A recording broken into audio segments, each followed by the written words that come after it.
तो अब जो हमारा एजुकेशन सिस्टम और टीचिंग लाइन हो चुकी है उसमें हम बच्चे को डरा नहीं सकते, हम उनको मार के ठीक नहीं कर सकते, हम उनको डांट नहीं सकते, लेकिन हम जो भी उनसे काम करवा सकते हैं वो आपको 200% करके देंगे, लेकिन आप प्यार से करवा के देखिए। लेकिन आई थिंक वही तो बहुत बड़ा चैलेंज है ना डेजी, कि वो पेशेंस लेकर आना, कि प्यार से आप उनके साथ डील करो। वो पेशेंस कहाँ से लेके आते हो आप? वो पेशेंस ही स्पिरिचुअलिटी से आता है, वो मीठापन ही आपकी आवाज में उस स्पिरिचुअलिटी से आता है। तो डेजी आपकी ये बात सुनकर मुझे एक कोटेशन याद आया कि बुरे मार्क्स से दिल मत हारना दोस्तों, क्योंकि मार्कशीट तो सिर्फ एक कागज का टुकड़ा है, लेकिन आप अपने पेरेंट्स के जिगर के टुकड़े हो।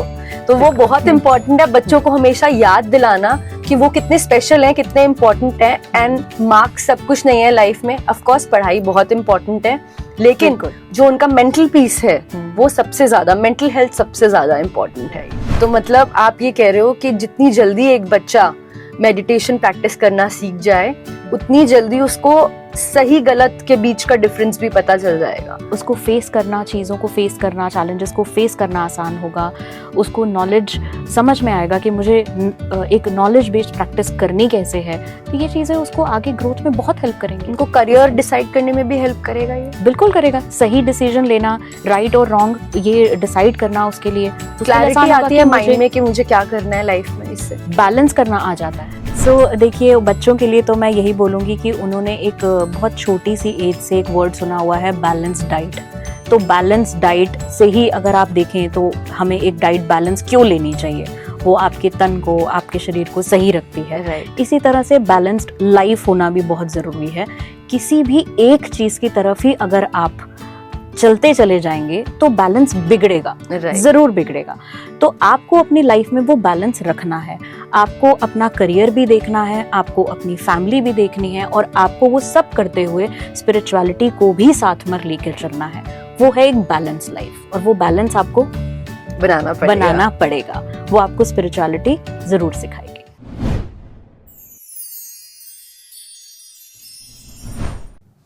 नमस्कार, ऑलमाइटी स्टूडियो में एक बार फिर से आप सभी का स्वागत है। कर्म योगी द बैलेंस लाइफ सीरीज में हर बार हम नए नए मेहमान आपके लिए लेकर आते हैं, जिनसे हम चर्चा करते हैं कि कर्म योगी आखिर कौन है। क्या वो कोई योगी हैं जो जाकर कहीं तपस्या कर रहे हैं, या फिर वो हम सबके बीच आपके और मेरे जैसे लोग हैं। तो आज इसी पर आगे चर्चा करने के लिए हमारे साथ स्टूडियो में है डेजी अरोड़ा। डेजी, स्वागत है आपका। बहुत बहुत शुक्रिया।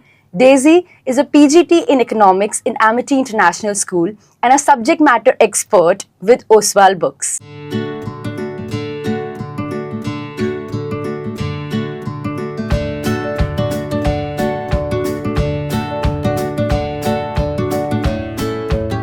तो आज डेजी से जानेंगे कि उनके अकॉर्डिंग कर्म योगी कौन है। देखिए, कर्मयोगी सुनने में बड़ा ही हैवी, भारी भरकम शब्द ज़रूर लगता है, लेकिन जब दो शब्दों से मिलकर बना है तो उसको समझना बहुत आसान है। कर्म एक्शन, योगी जो ध्यान में बैठा है जी। तो जैसे हम दुनिया में ये बोलते हैं, जो लोग पैसा कमा रहे हैं और पैसे के पीछे भागते ही जा रहे हैं, उनको हम ये बोलते हैं कि थोड़ा रुक जाओ, खाना खाने के लिए तो टाइम निकाल लो। जिसके लिए तुम खाना खाने के लिए तुम कमा रहे हो, उसी का तुम्हारे पास टाइम नहीं है। मतलब धन जो एक पावर है, उसी का ही यूज करके आप खाना ही नहीं खा पा रहे हो, तो उस धन का फायदा क्या है। तो इसी तरह से जो योगी है वो उस ऑलमाइटी से जब पावर लेता है, ध्यान में बैठता है और उस ऑलमाइटी से पावर लेता है, तो उस पावर का यूज होना बहुत जरूरी है, वरना उस पावर का कोई फायदा नहीं है। राइट। तो उसको एक्शन में लाना और उस पावर को डेली लाइफ में यूज करना, उसको कर्म योगी कहा जाता है। बहुत ही खूबसूरत तरीके से आपने हमें समझाया कर्म योगी। पर मुझे ऐसा लगता है कि कितनी बार लोगों को शायद ये पता ही नहीं होता कि जब हम मेडिटेशन में बैठ रहे हैं तो कैसे ऑलमाइटी से वो शक्तियां ले सकते हैं। तो जब वो हम सीख लेंगे और कर्म में लेकर आएंगे तो जरूर एक कर्म योगी बन सकते हैं। बिल्कुल। तो आपसे जानना चाहती हूँ डेजी कि आपकी शुरुआत इस स्पिरिचुअल जर्नी में कैसे हुई? आप कितने साल के थे, या ऐसा क्या हुआ कि आप इस पाथ पर आए? देखिए जनरली लोगों के मन में ऐसा मिथ है, ऐसा ऐसा सोचते हैं लोग कि अगर हम स्पिरिचुअलिटी की तरफ गए हैं तो शायद जिंदगी में कोई दुख आया होगा, इस वजह से वो चले गए होंगे। लेकिन आप सही में मेरा एक्सपीरियंस सुनेंगे कि मैं घर में मेरे रिलेटिव्स आए हुए थे, मेरी बुआ आई हुई थी और मैं उनके बारे में बहुत टाइम से सुन रही थी कि वो मेडिटेशन प्रैक्टिस करती हैं, ब्रह्मा कुमारीज के थ्रू ही वो मेडिटेशन प्रैक्टिस करती हैं। और थोड़ा ऑपोजिशन भी मैंने उनका सुना था फैमिली से, लेकिन मैं अपनी बुआ से बहुत अटैच थी हमेशा से ही, बचपन से ही उन्होंने ही पढ़ाया है सब कुछ। तो मैं एक बार उनके पास बैठी थी, वो मेडिटेशन अपना ध्यान में थी, मेडिटेशन प्रैक्टिस कर रही थी। मैंने उनसे पूछा कि क्या होता है ये, आप कैसे कर रहे हो? और भक्ति में मैं शुरू से ही थी, बचपन से ही थी। तो उन्होंने जब मुझे बताना शुरू किया तो मुझे ऐसा लगा कि जैसे आज तक भक्ति में जो मेरे क्वेश्चंस थे उसका एक सेटिस्फैक्टरी आंसर मुझे मिल रहा है। ऐसा नहीं है मुझे आंसर कभी किसी ने किया नहीं, बड़ों ने किया, लेकिन उनको जितना पता था उन्होंने उसी हिसाब से किया, तो मैं कभी सेटिस्फाइड नहीं थी उस आंसर से। तो उनके आंसर से मुझे बड़ी तसल्ली हुई। और एक छोटा बच्चा जैसे होता है, आप उसका एक क्वेश्चन का आंसर करोगे वो दूसरा जरूर पूछेगा, काफी क्यूरियस होते हैं बच्चे। तो बस हमारी तो एक बचपना था ना, स्पिरिचुअलिटी में एक बचपन हमारा शुरू हो रहा था। तो वो एक क्वेश्चन का आंसर हुआ तो दूसरा, दूसरा हुआ तो तीसरा, तो मैं उनसे क्वेश्चंस पे क्वेश्चन, और उनमें इतनी पेशेंस थी कि उन्होंने मेरे सारे क्वेश्चंस के आंसर इतने लॉजिकली सॉल्व करे, इतने अच्छे तरीके से सॉल्व करे कि मेरे बढ़ते गए। तो जब आप उनसे क्वेश्चंस पूछते गए और उन्होंने आपके सारे जवाब दे दिए, तो क्या आपके सारे क्वेश्चंस खत्म हो चुके हैं? नहीं, देखिए मेडिटेशन एक नॉलेज बेस्ड प्रैक्टिस है, आप एक एक क्लास करके आगे बढ़ रहे हैं। तो तब मैं क्वेश्चंस पूछती थी जो बच्चे पूछते हैं, अभी भी मेरे मन में क्वेश्चंस आते हैं, लेकिन अब क्लास बड़ी हो गई है तो उस हिसाब से क्वेश्चंस आते हैं। तो नॉलेज जैसे जैसे जाती जाएगी क्वेश्चंस तो हमेशा ही आएंगे। राइट, बिल्कुल। तो जैसे कि हमने अभी सब अपने व्यूअर्स को बताया कि you are a teacher of economics in Amity International School और 11th एंड 12th क्लास को आप पढ़ाते हैं जी। तो आजकल जो हमारी जनरेशन है, जिन्हें हम जेन ज़ी कहते हैं, ये बहुत अलग है हमसे। हम जैसे बड़े हो रहे थे वैसे ये बच्चे नहीं है, बहुत डिफरेंट माइंडसेट है, बहुत डिफरेंट एटीट्यूड है इनका। तो इनको डील करने में स्पिरिचुअलिटी आपको हेल्प करती है, मेडिटेशन आपको हेल्प करता है? देखिए पहले मैं मेडिटेशन से पहले तो आपको ये बताऊंगी कि यहाँ पे बच्चों को हैंडल करना टीचर्स के लिए तो जितना डिफ़िकल्ट है उससे कहीं ज़्यादा तो आजकल पेरेंट्स के लिए हो चुका है। लेकिन प्रॉब्लम ये नहीं है कि बच्चे कुछ गलत रास्ते पर हैं, कुछ हम ऐसा नहीं कह सकते, लेकिन एक जनरेशन ही ऐसी चलती आ रही है, उनके हिसाब से आप देखेंगे तो वो बिल्कुल ठीक है, बिल्कुल। और वो खुद अपने इतने ज़्यादा प्रेशर में हैं, वो अपने इतने चैलेंजेस फेस कर रहे हैं। आप उनके पॉइंट ऑफ व्यू से अगर सोचें तो उनके ऊपर बहुत पीयर प्रेशर है, राइट। अपने दोस्तों का, अपनी पढ़ाई का, अपनी लुक्स का, सोशल मीडिया का, तो वो प्रेशर उनका कहीं ना कहीं बाहर निकलता है तो वो दूसरे के लिए एक चैलेंज बन जाता है। राइट। लेकिन आप इसी जनरेशन के साथ जब आराम से बैठ के प्यार से मीठा होके आप उनसे बात करने की कोशिश करेंगे ना, वो आपसे इतने प्यार से बात करेंगे, वो आपको चैलेंज लगेंगे ही नहीं। तो अब जो हमारा एजुकेशन सिस्टम और टीचिंग लाइन हो चुकी है उसमें हम बच्चे को डरा नहीं सकते, हम उनको मार के ठीक नहीं कर सकते, हम उनको डांट नहीं सकते, लेकिन हम जो भी उनसे काम करवा सकते हैं वो आपको 200% करके देंगे, लेकिन आप प्यार से करवा के देखिए। लेकिन आई थिंक वही तो बहुत बड़ा चैलेंज है ना डेजी, कि वो पेशेंस लेकर आना, कि प्यार से आप उनके साथ डील करो। वो पेशेंस कहाँ से लेके आते हो आप? वो पेशेंस ही स्पिरिचुअलिटी से आता है, वो मीठापन ही आपकी आवाज में उस स्पिरिचुअलिटी से आता है, क्योंकि आप उस एक वीक जो आपके सामने एक वीकनेस आ रही है, वो चैलेंज क्या है, वो आपको क्यों वो एक चैलेंज बन के आ रहा है, क्योंकि उनके अंदर ही वीकनेस है। तो उस वीकनेस के लिए स्ट्रेंथ तो आपके अंदर भी होनी चाहिए ना, उसे टैकल करने के लिए, तो वो स्ट्रेंथ ही स्पिरिचुअलिटी से आती है। राइट। तो जब आप अपने बच्चों को इकोनॉमिक्स पढ़ाते हैं, क्या कभी कभी साथ साथ कुछ स्पिरिचुअल नॉलेज भी आप सटल वे में उनको डिलीवर करते हो?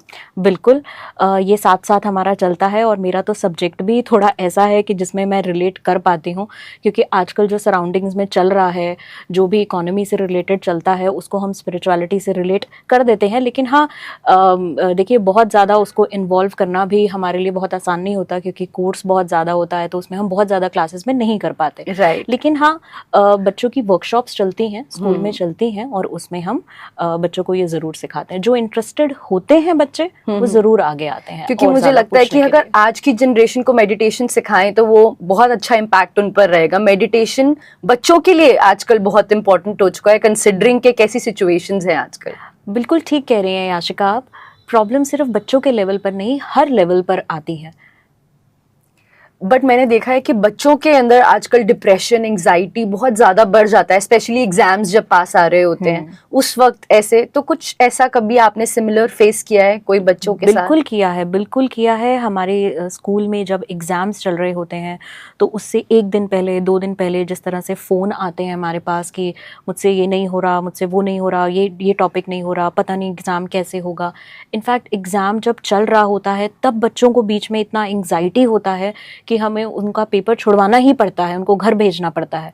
वो इतना ज़्यादा डर जाते हैं, एग्ज़ाम में पैनिक कर जाते हैं।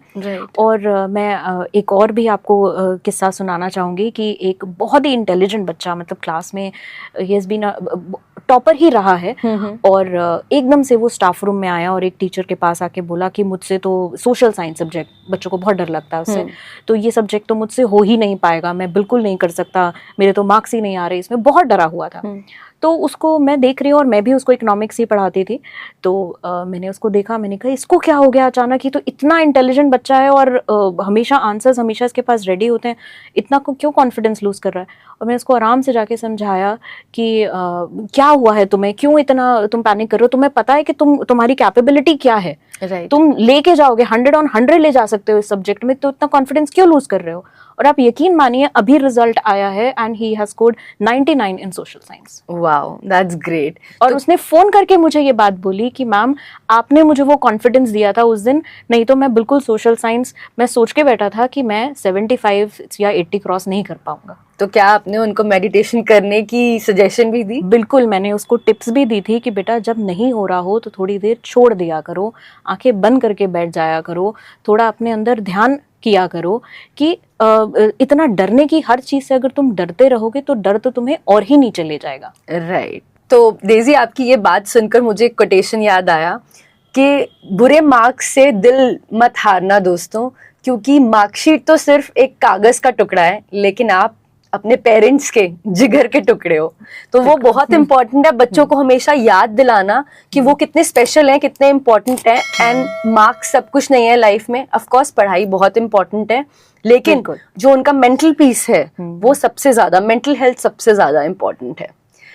तो डेजी, यहाँ पे तो हमने आपके प्रोफेशन की बात की, अब मैं जानना चाहती हूँ कि आपकी जो पर्सनल लाइफ है उस पे क्या फर्क पड़ा जब आप इस पाथ पर आ गए? क्या आपके दोस्तों ने आपसे बात करनी छोड़ दी, या फिर आपको अपोज किया कि ये क्या तुम इतनी छोटी सी उम्र में भगवान, योग, स्पिरिचुअलिटी की बातें कर रही हो? क्योंकि आसपास के लोग इतनी जल्दी एक्सेप्ट नहीं कर पाते इन चीजों को।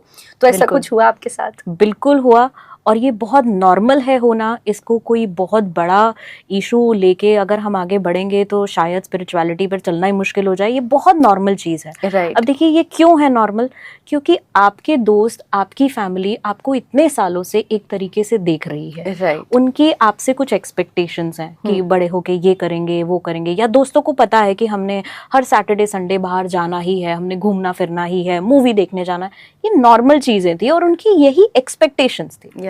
अब एकदम से बदल गया सब कुछ, तो ऑपोजिशन तो आएगा। राइट। उनको ये नहीं है कि स्पिरिचुअलिटी गलत है, उनको ये है कि हमारा दोस्त बदल गया, हमारी डॉटर बदल गई, कैसे हो गया ये, हमने तो ऐसा सोचा ही नहीं था। और जब आपकी एक्सपेक्टेशन के हिसाब से कुछ नहीं होता है तो किसी को भी दुख होगा। Right. और जब उनको दुख होगा तो वो सामने, मेरे सामने तो चैलेंज बनके, या किसी के भी सामने चैलेंज बनके तो आएगा ही आएगा।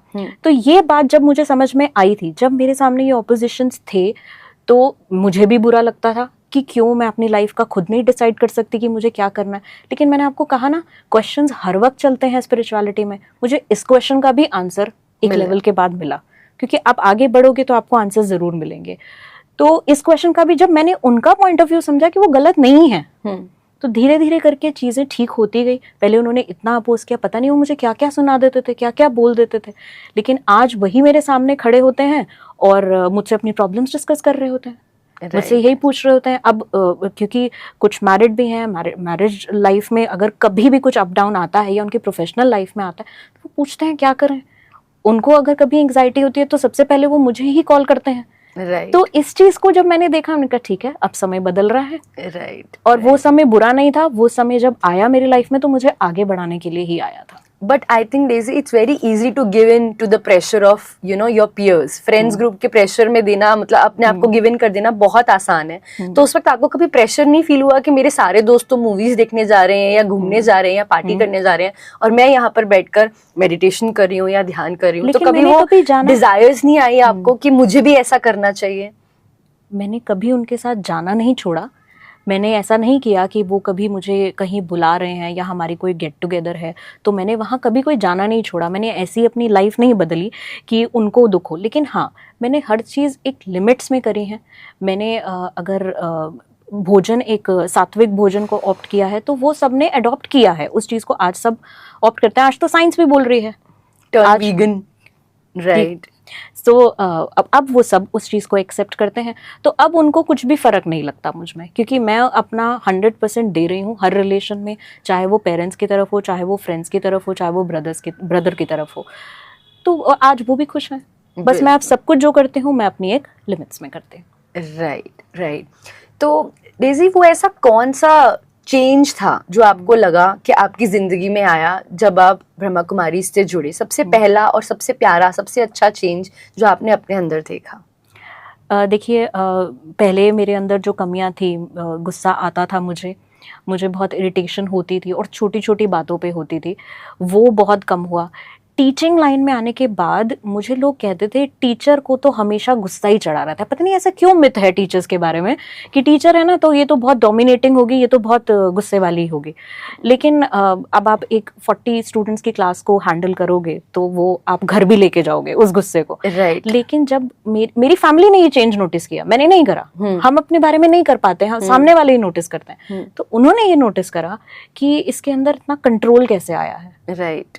और बाहर वाले आपको फिर भी जल्दी एक्सेप्ट कर लेंगे, आपके घर वाले इतनी आसानी से नहीं करते, क्योंकि उनको आपका इन एंड आउट सब पता होता है। राइट। तो जब उन्होंने बोलना शुरू किया कि इसके गुस्सा बहुत कंट्रोल हो गया है और हर चीज पे कंट्रोलिंग पावर्स आ गई हैं, तो तब उन्होंने जब मुझे बताया तब मुझे रियलाइज हुआ कि अच्छा एक्चुअली मेरे अंदर चेंज आया। उससे पहले मुझे भी नहीं पता था कि मेरे अंदर कोई चेंज आया है। So when I saw my people around me are happy, जो मेरे आसपास लोग हैं वो मुझसे अब खुश हैं, तब मुझे लगा कि अब मेरे अंदर चेंज, सही तरीके का चेंज है।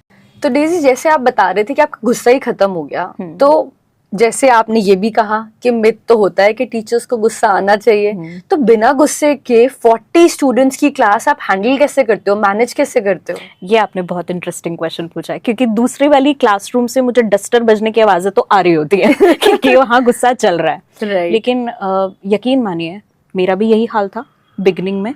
मुझसे नहीं होती थी कंट्रोल, तो मेरी वॉइस जो होती थी वो बहुत लाउड होती थी टू कंट्रोल इट। लेकिन धीरे धीरे करके क्या हुआ, मैं सिर्फ क्लास में जाती थी, आज भी यही होता है, मैं क्लास में जाती हूँ और अगर वो सेटल नहीं हो रहे मैं उनको एक शब्द भी नहीं बोलती हूँ, मैं सिर्फ जाके खड़ी हो जाती हूँ। Right. And I wait, 5 minutes ही वेस्ट होते हैं, it's okay. It is better than अपनी आवाज़ को रेस करना, गुस्सा करना, उससे बहुत अच्छा है। और 5 मिनट के अंदर अंदर आप मानेंगे क्या होता है, उधर से एक आवाज़ आती है दिख रही है, उधर से आवाज़ आती है दिख रही है, और अपने आप अपनी सीट पे बैठ के बुक्स ओपन हो चुकी होती हैं 5 मिनट्स में। राइट। मुझे कुछ भी नहीं करना पड़ता, ये रियल एक्सपीरियंस है। और जब टीचर्स आके स्टाफ रूम में ये बोलते हैं कि आज तो बहुत थक गए, इतना ये क्लास तो कंट्रोल में ही नहीं आती है, तो वो फिर मुझे उनको यही बोलना पड़ता है कि आप इतना क्यों शाउट करते हो, आप जितना शाउट करोगे बच्चे चाहते ही यही हैं। राइट। वो चाहते ही यही हैं, वो ट्रिगर ही कर रहे हैं, वो ट्रिगर ही कर रहे हैं। राइट। आप मत हो ट्रिगर। और जैसे मैंने आपको पहले भी बोला कि बच्चों से आप जितना प्यार से बात करोगे वो आपके कंट्रोल में आएंगे। आप जितना उनके साथ गुस्से में बात करोगे वो आपके कंट्रोल से बाहर ही जाएंगे। राइट। और कंट्रोल वर्ड आपने पहले अपने लिए भी यूज किया कि आपने कंट्रोल कर लिया है सब कुछ, तो इसका मतलब ये है कि आपने अपने आप को दबा लिया है कहीं ना कहीं, या फिर क्या मतलब है कंट्रोल का? कंट्रोल का मतलब ये बिल्कुल नहीं है कि मैंने अपनी कोई इच्छाएं मार दी हैं, लेकिन मेरे को जब एक चीज़ें सही लगी, जिन चीज़ों को मैंने फॉलो करना शुरू किया, वो जब मुझे लॉजिकली सही लगी तो मैंने मैनेजमेंट सीख लिया कि मुझे क्या करना है। और कंट्रोल इतना इम्पोर्टेंट वर्ड है हमारी लाइफ के लिए। अगर आपने अपने ऊपर कंट्रोल कर लिया ना तो इस दुनिया में आपके ऊपर कोई कंट्रोल नहीं कर सकता। राइट। तभी शायद कहते हैं कि मन जीते जग जीते। अगर आपने मन को जीत लिया तो जग को जीत सकते हैं, और आप तो सारे बच्चों के दिलों को जीत ही रहे हो। तो जैसे कि हमने बात की थी आपके फ्रेंड्स की, फैमिली की, प्रोफेशन की और आपकी जर्नी की, ये सारी बातें तो हमने कर ली, लेकिन जो अगला मेरा सवाल है वो ये है कि what is your relationship with the almighty, with God? क्योंकि आप इतने सालों से मेडिटेशन प्रैक्टिस कर रहे हो, इतने सालों से ब्रह्मा कुमारी से जुड़े हुए हो, तो आपका रिश्ता भगवान के साथ कैसा है? मेरा रिश्ता भगवान के साथ कोई ऐसा अलग नहीं है कि मैं कहूँ कि मैं रोज़ एक पूजा पाठ कर रही हूँ या कुछ ऐसा है, नहीं, बिल्कुल नहीं है। जैसे मैं नॉर्मली सबसे बात करती हूँ अपने रिलेशंस में, मैं वैसे ही उनसे बात करती हूँ जैसे हम बात कर रहे हैं। जैसे हम बात कर रहे हैं। आप वैसे भगवान से बात करते हो? बिल्कुल बात करती हूँ। और मैं उनको, जो भी मेरी प्रॉब्लम होती है, मैं बैठ जाती हूँ और मैं उनसे बातें करना शुरू कर देती हूँ। कभी मैं कुछ प्रॉब्लम्स आई हैं तो मैं उनसे बोलना चाहती हूँ कि क्यों, ऐसा क्यों, या तो आप मुझे सॉल्यूशन दो या फिर आप मुझे इस प्रॉब्लम को ठीक करो। और पता नहीं कि कहाँ से मुझे आंसर्स मिलते हैं। कभी कोई क्लास से आंसर मिल जाता है, कभी कोई आके मुझे कुछ ऐसा बोल जाता है कि मुझे लगता है यार यही तो बात थी, यही तो आंसर था। तो वो अब उसके बहुत अपने तरीके हैं आपको आंसर करने के। राइट। तो आप जैसा दूसरों के साथ आपका रिलेशन चल रहा है, आप बिल्कुल वैसा रखिए भगवान के साथ। ऐसा कुछ अलग नहीं है। ऐसा नहीं है कि वो ऑलमाइटी, ठीक है, वो पूरी दुनिया को चलाने वाला है, लेकिन आप उसके साथ जुड़ के देखिए, आपको बिल्कुल नहीं लगेगा कि वो आपसे बहुत दूर है। वो बिल्कुल आपके पास है। तो डेज़ी, बीइंग अ टीचर, आपको क्या लगता है कि ये रिश्ता जो आपका भगवान से है, ये बच्चों को एक कम उम्र में ही जोड़ लेना चाहिए? क्योंकि 15 साल से आप ब्रह्मा कुमारी से जुड़े हुए हो, तो ये मेडिटेशन प्रैक्टिस, ये पाथ पे जितनी जल्दी हम चलेंगे उतना अच्छा होगा, या फिर बच्चों को पहले अपना करियर सेटल कर लेना चाहिए, सब कुछ पहले बन जाए, उसके बाद इस पाथ पर आना चाहिए? क्योंकि बहुत बार पेरेंट्स को ऐसा लगता है कि अगर हमारे बच्चे यही सब करेंगे तो पढ़ाई से उनका फोकस हट जाएगा, ये सब बातें बाद में करने की हैं। तो what do you think is the right time और the right age to begin your spiritual journey? Yashika, आपने तो ये प्रश्न पूछ के पूरा हमारी कॉन्वर्सेशन का निचोड़ ही निकाल दिया कि हमने जब ये हमने ये बोला सबसे पहले कि ये नॉलेज बेस्ड है। Right. तो नॉलेज तो हम बच्चे को शुरुआत से ही देते हैं। बिल्कुल। हमने ये बोला कि ये चैलेंजेस हमें फेस करने में कितनी हेल्प करती है। तो चैलेंजेस तो बच्चे की लाइफ में, स्कूल लाइफ से ही शुरू हो जाती है। उसको चैलेंजेस फेस करना बहुत जल्दी आना चाहिए। और अगर चैलेंजेस सामने से आते हैं, उसको कैसे डील करना है, उसको सही डिसीजन कैसे लेना है, उसको सब पता होना चाहिए। अब आप सोचिए, अगर कोई स्पिरिचुअलिटी की तरफ अपनी सीनियर सिटीजन एज में जाता है, उस एज में अगर वो जाता है, तो उस एज में स्पिरिचुअलिटी को करके होगा क्या? एक्शन में लाने का मौका कहाँ मिलेगा? जिंदगी तो खत्म होने को जा रही है। तो यही तो सही एज है, यही कर्म योगी है, यही तो कर्म योग है। राइट। तो मतलब आप ये कह रहे हो कि जितनी जल्दी एक बच्चा मेडिटेशन प्रैक्टिस करना सीख जाए, उतनी जल्दी उसको सही गलत के बीच का डिफरेंस भी पता चल जाएगा। उसको फेस करना, चीज़ों को फेस करना, चैलेंजेस को फेस करना आसान होगा। उसको नॉलेज समझ में आएगा कि मुझे एक नॉलेज बेस्ड प्रैक्टिस करनी कैसे है। तो ये चीज़ें उसको आगे ग्रोथ में बहुत हेल्प करेंगी। उनको करियर डिसाइड करने में भी हेल्प करेगा ये? बिल्कुल करेगा। सही डिसीजन लेना, राइट और रॉन्ग, ये डिसाइड करना, उसके लिए क्लैरिटी आती है माइंड में कि मुझे क्या करना है लाइफ में। इससे बैलेंस करना आ जाता है, लाइफ को बैलेंस करना आ जाता है, टाइम को मैनेज करना आ जाता है। कि अगर अब ये चैलेंज आया और मेरे अंदर बहुत स्ट्रेस आ रहा है, तो स्ट्रेस को मुझे कैसे मैनेज करना है। और उसके लिए देखिए आजकल काउंसलर्स कितना स्ट्रेस मैनेजमेंट, टाइम मैनेजमेंट के कोर्सेज दे रहे हैं। राइट। तो स्पिरिचुअलिटी तो आपको वैसे ही सिखा रही है। आपने खुद इतनी अच्छी हायर एजुकेशन लिया इकोनॉमिक्स में, तो आपको लगता है कि आपका फोकस और भी ज्यादा बढ़ा अपनी पढ़ाई की तरफ जब आप ये कर रहे थे, because of your power from spirituality? बिल्कुल 100% मुझे स्पिरिचुअलिटी से बहुत हेल्प मिली है अपने करियर को आगे बढ़ाने में, उसको शेप करने में। आज तक स्पिरिचुअलिटी मेरी इस प्रोफेशनल लाइफ में हेल्प कर ही रही है। मैं आपको अपना ही एक किस्सा सुनाती हूँ कि जब हमारा ये पूरा फ्रेंड सर्कल था, पूरा ग्रुप था और सब अलग अलग जगह अपना करियर डिसाइड कर रहे थे, तो उस टाइम पर मुझे लग रहा था कि मैं भी अपनी इस फ्रेंड के साथ ज्वाइन कर लेती हूँ या उस फ्रेंड के साथ ज्वाइन कर लेती हूँ। लेकिन ऑल ऑफ अ सडन, जैसे मैंने आपको बताया ना, स्पिरिचुअलिटी आपको सही और गलत के बीच में डिफरेंस बताती है। राइट। तो हर किसी की लाइफ यूनिक है, हर कोई अलग है। मेरी लाइफ की सिचुएशंस मुझे पता है, उसकी लाइफ की सिचुएशंस उसे पता है। मैं किसी को फॉलो करके आगे नहीं बढ़ सकती। ये मुझे सही डिसीजन लेने में हेल्प मुझे स्पिरिचुअलिटी से ही मिली। मैंने अपना एक लाइन चूज किया कि मुझे इकोनॉमिक्स, मेरे को बहुत पसंद था सब्जेक्ट अपने स्कूल टाइम से ही, तो मुझे इसी में ही आगे बढ़ना है। और उसके बाद तो जब आप बढ़ना शुरू करते हो तो आपके रास्ते बनते ही चले जाते हैं। लेकिन वो स्टार्टिंग पॉइंट में जो एक कन्फ्यूजन टाइम होता है, तो उस टाइम पर मुझे स्पिरिचुअलिटी से बहुत बहुत हेल्प मिली। मैंने किसी व्यक्ति को फॉलो ना करके मैंने एक सही डिसीजन लिया और मैं आज अपने डिसीजन पे बिल्कुल मैं खुश हूँ अपने डिसीजन से कि मैंने जो लिया मैंने बिल्कुल सही लिया। Very well. तो यहाँ पर तो आप अपने एक्सपीरियंसेस हमसे शेयर कर ही रहे हो डेजी, लेकिन क्योंकि आज हमारे स्टूडियो में एक टीचर भी हैं और आप स्पिरिचुअल पाथ पे भी हो, तो ये मौका हम बिल्कुल नहीं छोड़ेंगे और आपसे जानेंगे कि वो कौन सी ऐसी टिप्स हैं जो आप हमारे व्यूअर्स को या उन बच्चों को देना चाहते हो जो इस वक्त ये देख रहे हैं कि कैसे वो अपनी पढ़ाई को और मेडिटेशन को, दोनों चीज़ों को बैलेंस कर पाएं और एक सही रास्ते पर जीवन में जाएं, कमिंग फ्रॉम अ टीचर। देखिए बच्चों के लिए तो मैं यही बोलूँगी कि उन्होंने एक बहुत छोटी सी एज से एक वर्ड सुना हुआ है बैलेंस डाइट। तो बैलेंस डाइट से ही अगर आप देखें तो हमें एक डाइट बैलेंस क्यों लेनी चाहिए, वो आपके तन को, आपके शरीर को सही रखती है। Right. इसी तरह से बैलेंस्ड लाइफ होना भी बहुत ज़रूरी है। किसी भी एक चीज़ की तरफ ही अगर आप चलते चले जाएंगे तो बैलेंस बिगड़ेगा, Right. जरूर बिगड़ेगा। तो आपको अपनी लाइफ में वो बैलेंस रखना है। आपको अपना करियर भी देखना है, आपको अपनी फैमिली भी देखनी है और आपको वो सब करते हुए स्पिरिचुअलिटी को भी साथ में लेकर चलना है। वो है एक बैलेंस लाइफ और वो बैलेंस आपको बनाना पड़ेगा। वो आपको स्पिरिचुअलिटी जरूर सिखाएगी।